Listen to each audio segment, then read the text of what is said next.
is Marimar Bareng. Nandito po tayo sa paligid-ligid ng city center. Mainit siya pero ako po ay giniginaw.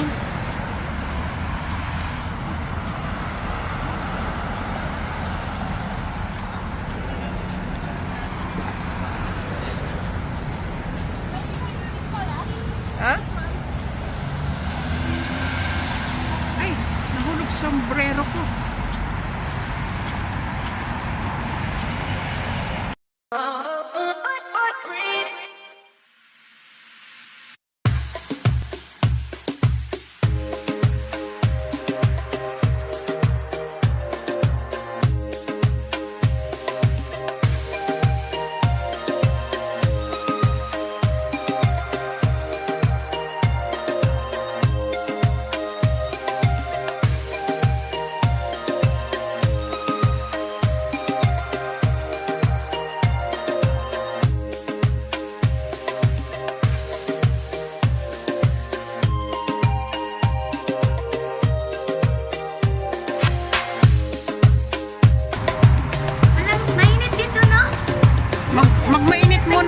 Magpainit muna tayo. Ayan guys, papasokin na natin ang city center. Ayan, maginaw na sa loob.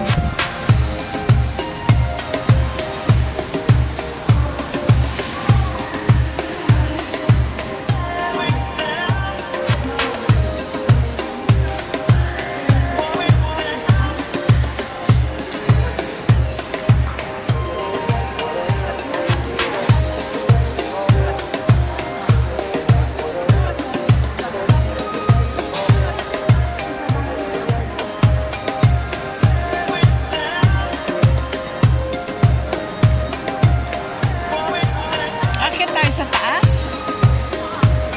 Ha? Saan kayo banda? Maglalakad-lakad muna kayo dito?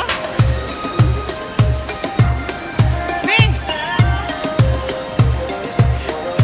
Itong mga ito pag nakapunta na dito sa city center, kung ano na yung nakikita eh. O, pili na. Magkano? Kasi mahal na siya. Kaya walang tumas.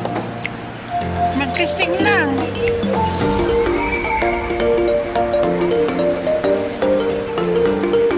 Akit ba?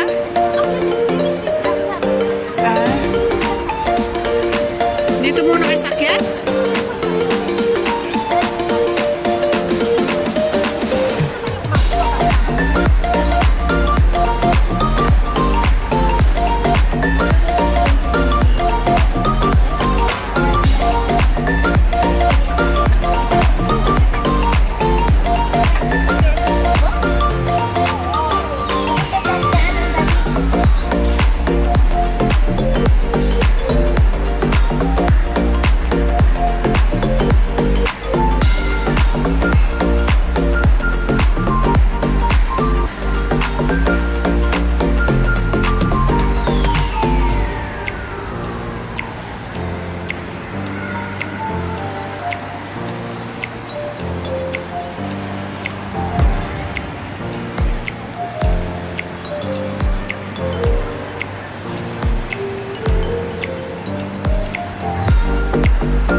Yung mga kasama ko naiwan na. Ay, iniwan na nila ako. Talaga itong mga kasama ko pag nakapunta na ng city center, kung saan na napupunta, mamimili ng mga sale. O, ayan na sila.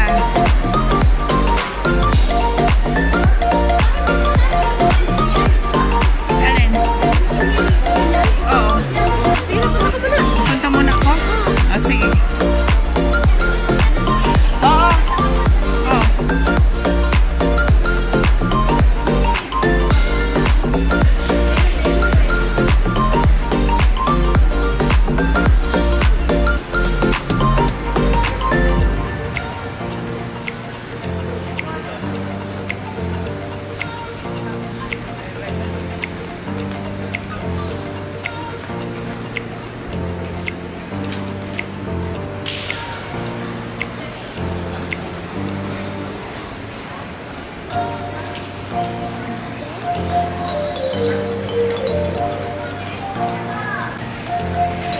Ayan guys, pumunta po ako dito sa city center.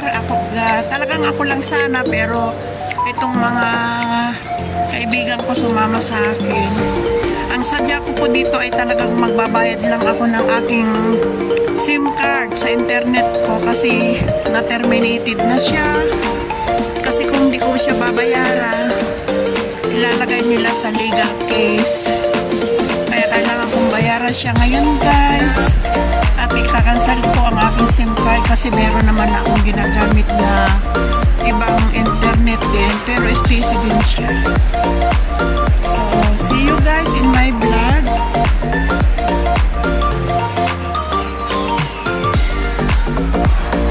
Ayan guys, tapos na tayong nagbayad ng ating internet. Tapos yung aking SIM card pinaayos ko kasi hindi siya nakaka-receive ng message. Na-cancel na pala siya kasi hindi ko siya naludan ng ilang buwan. So pina-reactivate ko ulit. Nagbayad na naman ako guys. Ang laki ng binayaran ko. Umabot na ng magkano na yon? 40, tapos mahigit 5, hindi lang 5,000. Nasa 6,000 na sa peso. O galayin nyo yun guys. Dito sa abroad, pag pinabayaan mo yung SIM card mo na hindi mo niluludan, mawawala, ibablock nila. Tapos yung pa naman yung personal number mo, yung mga number mo ng ATM, ng mga sa WhatsApp, yung mga contact mo, sa mga trabaho. Pag yun ay na-block na, wala na, hindi ka na makaka-receive ng mga message. So ayan guys, patuloy pa rin ako dito, hinahanap ko na yung kasama ko, sana pa sila napunta.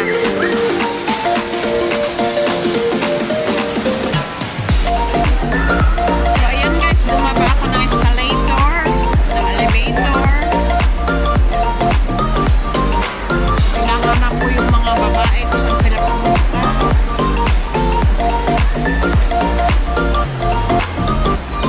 Ako yata ay mawawala na dito guys.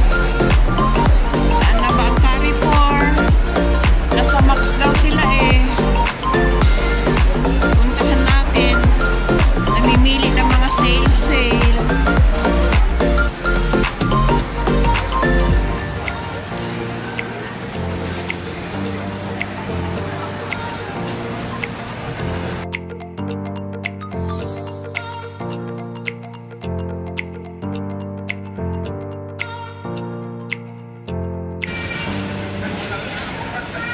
Ayan guys, mag-order tayo ng lugaw at tayo kakain dahil tayo ay nagutom. So, that's it guys. Hintayin natin yung ating lugaw.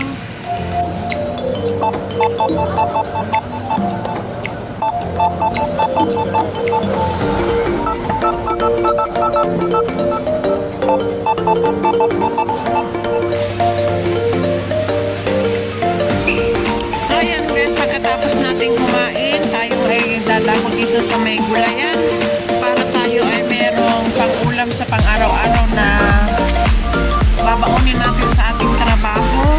At titingin din tayo ng mga prutas kasi pag yung galing tayo sa trabaho pagod at gutom, presko din ang ampalaya at mga gulay. Ayan guys, mga dahon ng saging ibinibenta dito.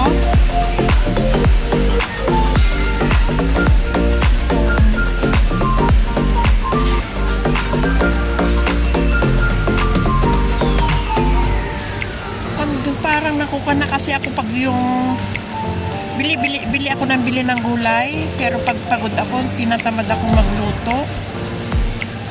Kaya nasisira yung mga gulay. Itong mga dahon ng saging. Maganda namang ampalaya, oh.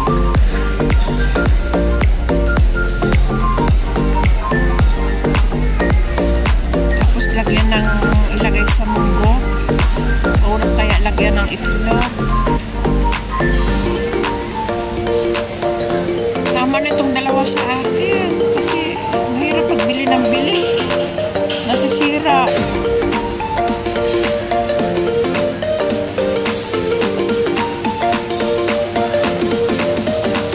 So pagkatapos ito guys, uwi na tayo. Hapon na ay gabi ng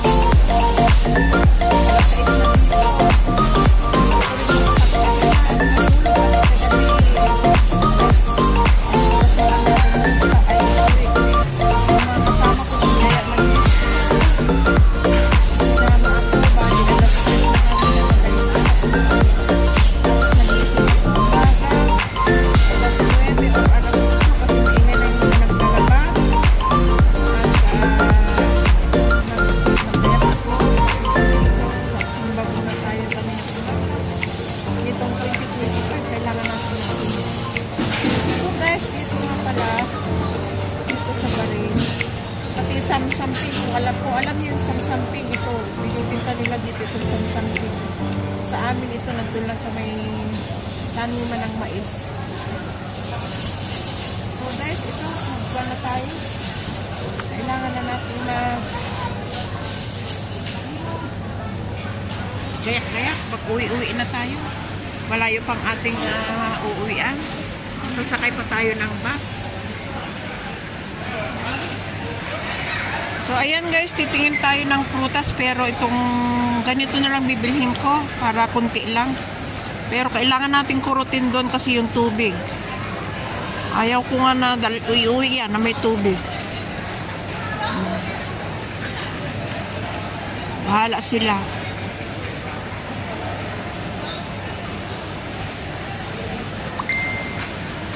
Kunwari gaganyan natin ano. So, ito na lang ang aking kukunin na panghimagas sa umaga, ay sa tanghali pala, pag tayo ay uuwi. So, ayan guys, larga na tayo, uwi na tayo. See you in my vlog, everyone. Thank you so much for supporting Marimar Barin. Ayan guys, palabas na po tayo ng city center. Uuwi na tayo. See you in my next vlog guys. Maraming salamat sa pagsuporta nyo kay Marimar Barin. See you. Bye bye.